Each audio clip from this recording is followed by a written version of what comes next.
धन्यवाद आपका और आपके दर्शकों का। सोशल मीडिया पर एक तबका है जो ये मानता है कि मुख्तार अंसारी रॉबिन हुड था, मुख्तार अंसारी दरिया दिल था, मुख्तार अंसारी कोई मसीहा था, मुख्तार अंसारी कोई बड़ा मददगार था। मुख्तार अंसारी का असली चेहरा क्या था? क्योंकि ये सोशल मीडिया पर जो चल रहा है ये एक अलग तरह की लय लिए पड़ा है। आप उसको सही तरीके से जानते रहें और तब जानते हैं जब मुख्तार अंसारी की तूती पूरे पूर्वांचल में बोलती थी और उस इलाके में अपराध का वो सबसे बड़ा नाम हुआ करता था। देखिए, मुख्तार अंसारी उस समय के अपराधियों में सबसे ज़्यादा बुद्धिमान मैं मानता हूँ, और उसने जिस तरह से पॉलिटिकल हैसियत उस समय अपना ली थी, अपनी अहमियत बढ़ा ली थी, वो सबसे अलग था। वर्तमान सरकारें चाहे सपा की हों चाहे बसपा की, उस समय की, सबके लिए ये ज़रूरी हो गया था कि बिना मुख्तार अंसारी के उन लोगों को लगता था कि मेरा बेड़ा पार नहीं होगा, और इसीलिए वो सबके लिए प्रिय हो गया था। लेकिन जब मैंने ये रिकवरी की, लाइट मशीन गन पकड़ी, पोटा लगा, तो बुरी तरह फंस गया, और उसको बचाने के चक्कर में मुलायम सिंह यादव ने आउट ऑफ वे जाके पोटा खारिज किया, जबकि सेंट्रल कानून था, वो स्टेट का नहीं था, और उसको बचाने की पूरी कोशिश की। और अपने क्षेत्र में इसका कितना दहशत था आप इस बात से लगा लीजिए, जो सरकार की योजनाएं जनता के लिए जाती हैं, वो कोई सरकारी मशीनरी जनता को सीधे नहीं देता था। जनता को पहले जाना पड़ता था मुख्तार के पास, और मुख्तार जब पर्ची लिखता था तब वो योजनाओं का लाभ उसको मिलता था। तो जनता को अंत में ये समझाने की इसने कोशिश की कि देखो, हम तुम्हारे रहनुमा हैं। जनता को मालूम भी नहीं रहता था कि हमारी कितनी योजना आई हैं, हमारी सरकार ने हमको दी हैं, केंद्र की हैं या राज्य सरकार की। और ये रॉबिन हुड की इमेज इस तरह उसने बनाई कि सरकारी योजनाओं का जिस पे उनका हक था वो उनको जानकारी भी नहीं होती थी, और अपने माध्यम से उनका लाभ दिलाता था, उसमें भी हिस्सा ये लेते थे सब। तो ये रॉबिन हुड की इमेज बनाई। लेकिन समय के साथ आप जानते हैं सोशल मीडिया एक्टिव हुआ, इलेक्ट्रॉनिक मीडिया एक्टिव हुआ, इंटरनेट का ज़माना आया, और जनता भी जानने लगी कि मेरा हक क्या है। अब मुख्तार अंसारी उस समय जो रॉबिन हुड के थे, आज के में बहुत अंतर है। 20 साल बाद जो 20 साल पहले लड़का पैदा हुआ, आज का वो युवा वोटर है, उसको मालूम है, वो ग्लोबल पूरा थॉट रखता है, अन्य देशों से तुलना करता है। वो सिंगापुर सोचता है कि पहले यहाँ भी अपराधी थे, लेकिन आज सिंगापुर कितना प्रोग्रेस किया, एक झटके में सबका सफाया हो गया। तो चाहता हमारा उत्तर प्रदेश भी हो साफ। और यही कारण है कि अब जनता का समर्थन इन लोगों को नहीं मिल रहा, और ये दोनों political party Sapa Basapa type की जो थी, ये किनारे हो गई सत्ता से, और आगे आने वाले समय में और इनके दुर्दशा होगी। तो जो रॉबिन हुड कुछ लोग बैठे हैं आज, आपको मालूम है सोशल मीडिया में एक खास लोग होते हैं, सब लोग अपना पैनल बैठा देते हैं कि चलो हमारे लिए ट्वीट करो, पैसा आजकल दे के ये कराओ वो कराओ। लेकिन असलियत तो सबको मालूम है। क्यों नहीं इलेक्शन इन लोग जीत लेते हैं, इन पार्टियों के लोग, इनका जब इतना समर्थन है? तो वो सब चीजें खारिज है। आज जो लोग बेवकूफ़ी के वजह से ये नेता, जिनको मैं क्या कहूं, एक बात बताइए, आप तो डीएसपी थे, आपने पोटा दर्ज कराया, एफआईआर दर्ज की, आपके आईजी, डीआईजी, आपके तमाम जो ऊपर के अफसरान थे वह भी उस समय थे जो आपकी मदद कर सकते थे, आपको प्रोटेक्शन दे सकते थे। आपको इस्तीफा क्यों देना पड़ा? भाई देखिए, उन लोगों ने स्टैंड लिया, तभी बनारस जोन के आईजी, बनारस रेंज के डीआईजी और तत्कालीन एसएसपी एसटीएफ को रातों रात हटा दिया गया। और एक मैसेज दिया मुलायम सिंह यादव ने कि अगर कोई भी मुख्तार अंसारी को फंसाने के रास्ते में आएगा, उसको निकालने के रास्ते में रोड़ा बनेगा, उसको मैं छोड़ूंगा नहीं। और अधिकारी भी सब लोग डर जाते हैं, भाई मुख्यमंत्री बहुत पावरफुल होता है, 2 मिनट में कहाँ किसका ट्रांसफ़र कर दे, क्या किसका एसीआर खराब कर दे, ये दाएं बाएं हाथ का खेल होता है। तो सब लोगों को उसने प्रेशर में लिया। एक मैं ही व्यक्ति था जो प्रेशर में नहीं आ रहा था, तो लास्ट में उसने मेरी टीम को टॉर्चर करना शुरू कर दिया। तब मुझे जाके 15 दिन बाद ये लगा कि अगर मैं इस्तीफ़ा देकर बाहर नहीं आता हूं तो मेरी टीम को नुकसान हो जाएगा। और एज ए लीडर मैं फिर इस्तीफ़ा दे के बाहर आया और जनता के बीच में ले गया। मैंने अपने इस्तीफ़े में लिखा कि जो सरकार इस समय चल रही है उसको मुख्तार जैसे माफिया लोग निर्देशित कर रहे हैं, और ऐसे में हम जैसे ईमानदार अधिकारियों का काम करना मुश्किल है। और ये जनता के बीच में एक बहस का मुद्दा बना। उसका धीरे धीरे खामियाजा भी जनता ने इनको, जनता जो भोग रही थी, इनको सबक सिखाया इलेक्शंस में, कमिंग इलेक्शंस आगे वाले में। आपको याद होगा बलात्कारियों के फेवर में इन्होंने एक स्टेटमेंट दे दिया था, आजकल के मतलब ये लड़के हैं, गलतियां हो जाती हैं। उन्होंने तब मजाक में कह दिया या जो उनको समझ में आया, लेकिन उसका कितना डेंट लगा है इनको अंदाज ही नहीं था। और इनकी सत्ता एक बार जो 12 में मिली थी वो वापस चली गई, तो फिर ये अब नहीं खड़े हो सकते हैं। शैलेश जी, मुझे क्योंकि एक जनता बात भी समझ बताइए, गई है कि भाई आप तो मुख्तार अपराधियों के के साथ है। मुख्तार के खिलाफ मैं 2002, 3, 4 की बात कर रहा हूँ, कई मुकदमे थे, वो अपराधी था, पुलिस की डायरी में, पुलिस महकमे के भीतर उसकी इमेज भी ऐसी ही थी और लोगों के बीच में भी। वो एक साधारण विधायक था। मैं 2002 का नतीजा देखूं तो मोहम्मदाबाद सीट उसके हाथ से निकल गई, कृष्ण नारायण जीत गए, मऊ सीट पर जीता हुआ था। ऐसा क्या था कि एक विधायक मुख्यमंत्री को अपने आगे झुका ले रहा था और मुलायम सिंह उसकी खातिर जो है सब कुछ करने को तैयार थे? उसका रीजन ये था कि मुलायम सिंह यादव, आपको याद होगा 2003 में मायावती की सरकार को तोड़ के अल्पमत की सरकार बनाए थे, और मुख्तार जैसे लोग उनको बाहर से समर्थन दे रहे थे। ये तो निर्दलीय विधायक था, तो और विधायकों को भी मैनेज कर रहा था उनके लिए। तो इस कारण से मुलायम सिंह के लिए वो बहुत अपरिहार्य हो गए थे, उनके ब्लू आइड बॉय के रूप में थे। और मुख्तार के बचाने के चक्कर में वो आउट ऑफ वे जाके काम किया, पोटा हटाया, सब कुछ किया उन्होंने। तो ये उसकी होशियारी थी मुख्तार की कि मैं कितना इम्पोर्टेंट हूँ, ये अहमियत उसने समझा रखा था तत्कालीन सरकारों को, और इसीलिए बचता रहा। इतने केस दर्ज थे फिर भी कोई गवाही नहीं होती थी। क्या कारण है कि 3-3 दशक पुराने केस में अब गवाहियां हो रही हैं, अब सजा हो रही है। 1 साल में 2-2 उम्र कैद की सजा हो गई, जो कभी नहीं हो पाती थी, कोई गवाही नहीं टर्न अप होती थी। तो निजाम बदला, सख्ती हुई, वही पुलिस प्रशासन जो डर के बैठी हुई थी घर में। हमारे घटना के बाद से और लोग डर गए कि भाई कोई एक्टिव होकर ज़्यादा ना काम करे, नहीं तो खामियाजा भोगना होगा। शैलेन का उदाहरण दिया जाने लगा। लेकिन मैं धन्यवाद दूंगा वर्तमान योगी जी की सरकार को कि इन लोगों ने अपराधियों पर अंकुश लगाया। आज जनता में इस बात का मतलब संदेश गया है कि हम लोग अगर बाहर निकलेंगे, जो अन्याय कर रहे हैं उनके खिलाफ आवाज़ उठाएंगे तो सुनवाई होगी। न्यायालय में गवाही टर्न अप हो रही है, कन्विक्शन हुआ इन लोगों का, और वो नतीजा आपने देखा कि जो भय का आप तो साम्राज्य पुलिस लोगों के लिए महकमे में बनाया था, रहे आज भय में हैं, अपराधी हैं। मुख्तार से आपने लोहा लिया है, ऐसे कितने मामले आपकी नज़र में हैं जिनकी गवाहियां, सबूत, सब कुछ आप जानते हैं और आप ये कह सकते हैं कि मुख्तार जो है हार्डकोर क्रिमिनल था? भाई आप खुद सोचिए ना, 3-4 घटनाएं ऐसी हैं जिससे आप अंदाज लगा लीजिए। सबसे पहले इसने वीएचपी के जो कोषाध्यक्ष थे रुंगटा जी, नंदकिशोर रुंगटा, उनका अपहरण करके और पैसा लेके मार दिया। दूसरा, इसने उदय शंकर जायसवाल एडिशनल एसपी गाजीपुर में थे, उन पर फायरिंग किया। बनारस में पुलिस लाइन में घुस के इसने हेड कांस्टेबल को खींच के मारा। जेलर की हत्या कराई। क्या ये घटनाएं कम हैं इसके दुर्दांत होने के लिए? जब मऊ में दंगा हुआ, कर्फ्यू लगा था, तो ये खुली जीप में बैठ के छत पे घूम रहा था, जिप्सी में। क्या ये सबूत नहीं है? क्या ये उदाहरण लोगों के बीच में, नई जनता के बीच में संदेश गया कि मुख्तार कितना पावरफुल है? आप ही लोग के माध्यम से न्यूज़ आती थी कि तत्कालीन डीएम लोग जेल में जाके बैडमिंटन खेलते थे इसके साथ। क्या संदेश जाता होगा पूरे जिले में कि जिले का आला अधिकारी, सबसे बड़ा अधिकारी, जाके उसके साथ गलबैया कर रहा है, खेल रहा है, उसके साथ उठ बैठ रहा है। तो बचा ही कहाँ सिस्टम? सिस्टम तो खत्म कर दिया था इन लोगों ने अपने निहित स्वार्थ के कारण, और यही कारण है आज जनता इनको खारिज कर रही है। मुख्तार के दबाव में जब उस समय के मुख्यमंत्री मुलायम सिंह यादव ने आपको कहा कि आप मुकदमा मुख्तार के खिलाफ जो लिखे हुए हैं उसको वापस लीजिए, आपने नहीं लिया तो आपको इस्तीफा देना पड़ा।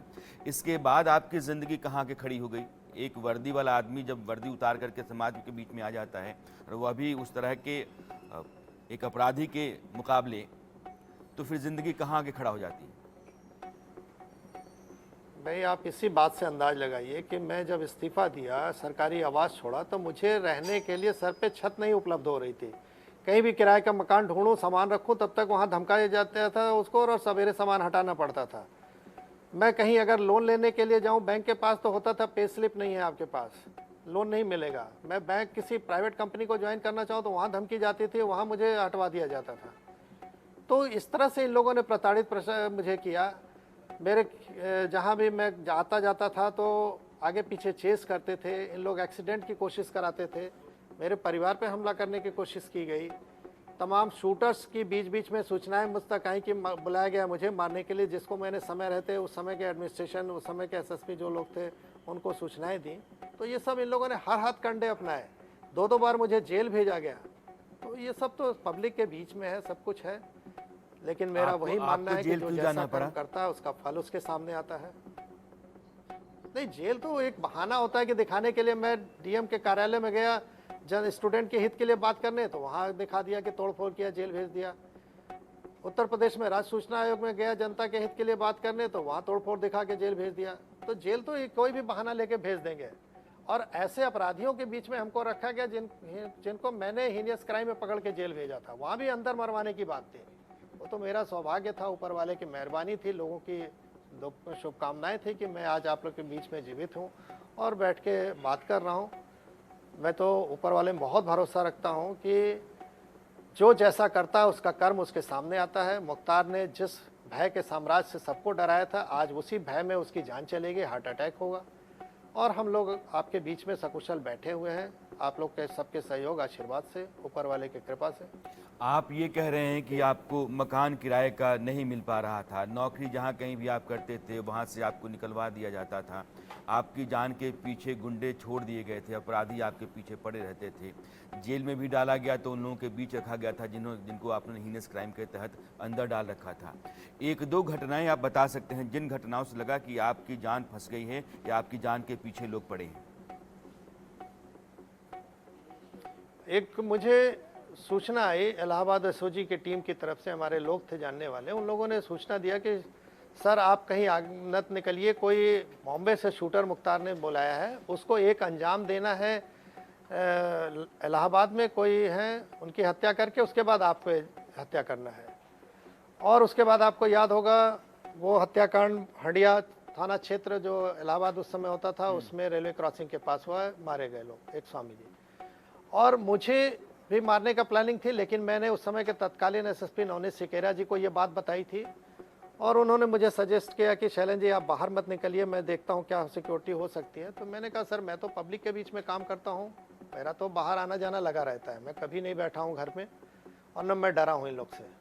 मुझे जो सूचना मिली आप तक मैंने पहुँचा दी, बाकी सुरक्षा देखना आप लोग का काम है।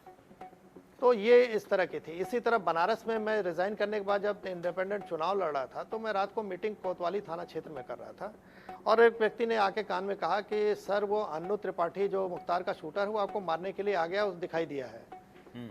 तो मैंने मंच से कहा कि भाई देखो मैं तो आपके बीच में हूँ, जनता के बीच में हूँ, क्या होगा मेरा हर्ष भगवान जाने। और वो अन्नू त्रिपाठी आपको याद होगा जेल में उसके ऊपर हमला हुआ था, जेल में मारा गया था, ये उसका शार्प शूटर था मुख्तार का।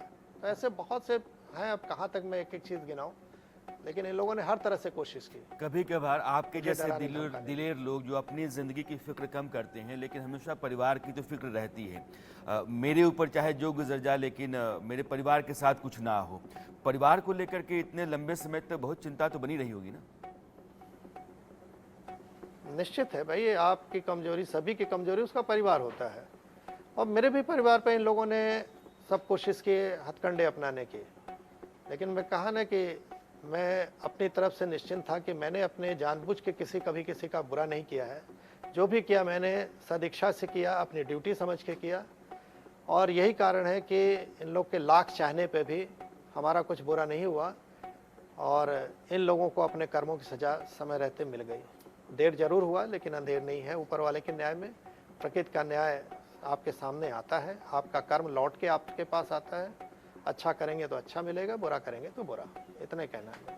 एक सवाल शैलेंद्र जी, जब आप एलएमजी खरीद रहा था मुख्तार और आप वो बातचीत डील की सुन रहे थे, तो उस बातचीत से कैसे पता चला कि ये एलएमजी कृष्णानंद राय को मारने के लिए खरीदी जा रही है और टारगेट मुख्तार का कृष्णानंद राय को निपटाना है?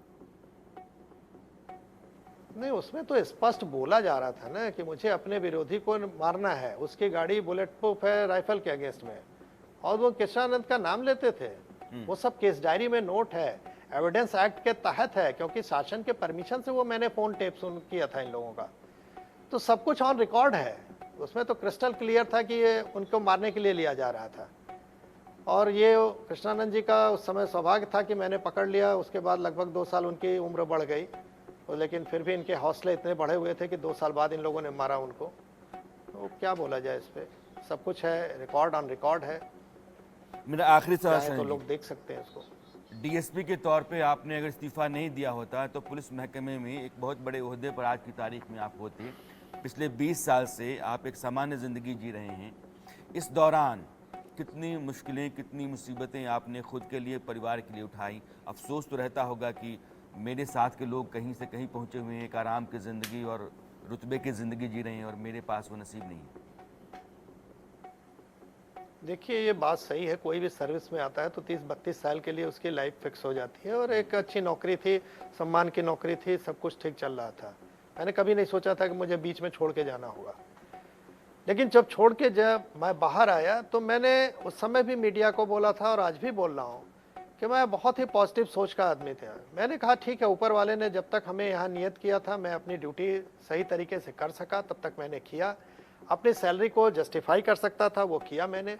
जब मुझे लगा कि नहीं, जनता के पैसे से जो हमको सैलरी मिल रही है उसको जस्टिफाई नहीं कर रहा है, तो मैंने स्वेच्छा से त्यागपत्र दिया और पब्लिक लाइफ में आके काम करने लगा। आज भी मैं पर्यावरण संरक्षण, ग्रीन एनर्जी, मवेशी जो आपके निराश्रित गोवंश है उस पर काम कर रहा हूँ, ऑर्गेनिक खेती पे काम कर रहा हूँ। तो पॉजिटिव सोच के साथ काम कर रहा हूँ। मुझे रिकॉग्निशन भी मिल रही, इंडिया पेटेंट मुझे मिला, वर्ल्ड पेटेंट मिला। तो ये मेरा अपना पॉजिटिव सोच था, मैं कभी निराशा में नहीं गया। मुझे कभी किसी बात का मलाल नहीं रहा, क्योंकि मैं जो चीज़ छोड़ देता हूँ उसके बारे में सोचता नहीं हूँ, न बात करता हूँ। मैं आगे क्या सोचता हूँ कि अब क्या बेटर हो सकता है, वो सोच रखता हूँ और आगे मैंने काम किया। यही कारण है कि मैं लगातार पॉजिटिव बना रहा, वरना अगर मैं ज़रा भी नेगेटिव होता तो अब तक मैं शायद अपने ही आत्महत्या कर लेता, जो परिस्थितियाँ इन लोगों ने क्रिएट की थी। तो ऊपर वाले की मेहरबानी कि मुझे उन्होंने एक अच्छी सोच दी और मैं उस सोच पे आगे बढ़ा। क्या मैं मान लूं कि मुख्तार की मौत के साथ आपने एक बड़ी राहत महसूस की होगी अपनी ज़िंदगी और परिवार की ज़िंदगी को लेकर? देखिए, राहत की बात केवल मेरी अपनी नहीं है। मैं जब रिज़ाइन किया था, इंडिपेंडेंट चुनाव लड़ा था और मैंने लोगों से, पब्लिक से ही अपील किया कि एक शैलेंद्र की बात नहीं है।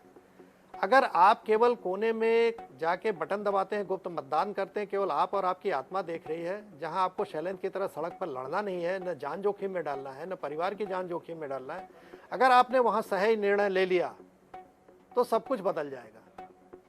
तो मुझे बस चिंता ये रहती थी कि अगर मेरी तरफ कोई आशान्वित होकर देख रहा है, युवा उस समय खासकर देख रहा था, अच्छे सोच के लोग देख रहे थे कि शैलेंद्र निकले बाहर तो क्या हादसा होगा। तो मैं उस सोच को कायम रखने के लिए पूरी संघर्ष करता रहा अपनी लाइफ में, कभी पलट के नहीं देखा। और अब मुझे आज खुशी है कि 20 साल पहले जो बीज हमने बोया था, अब ये अवेयरनेस लोगों में आ रही है और लोग ऐसे लोगों को खारिज कर रहे हैं। इन पॉलिटिकल पार्टीज जो आज डायरेक्ट इनडायरेक्ट सपोर्ट कर रहे हैं, मैं तो कहूँगा इनका दुर्भाग्य है। लोगों इनके की राय बदल नेताओं की रही एक इतनी छोटी है। एक सोच रिवाज है कि जो ये सोच समाज भी का नहीं था पा रहे। राजनीति को लेकर के वो बदल रहा है और आप मानते हैं कि आपने जो फैसला 20 साल पहले लिया था उसको समाज में कुछ नौजवान अपने लिए आदर्श मान करके चल रहे हैं, अपनी राय वो भी बदल रहे हैं और दूसरों की राय बदलने में अपनी भूमिका निभा रहे हैं। आपका बहुत बहुत शुक्रिया शैलेंद्र जी, जुड़ने के लिए और अपनी बात रखने के लिए। धन्यवाद आपका भी और आपके दर्शकों का। Thank you. और अब आपसे विदा लेने का समय आ गया है। इंडिया न्यूज़ पर ब्रेक के बाद भी खबरों का सिलसिला जारी रहेगा। मुझे दीजिए विदा, नमस्कार।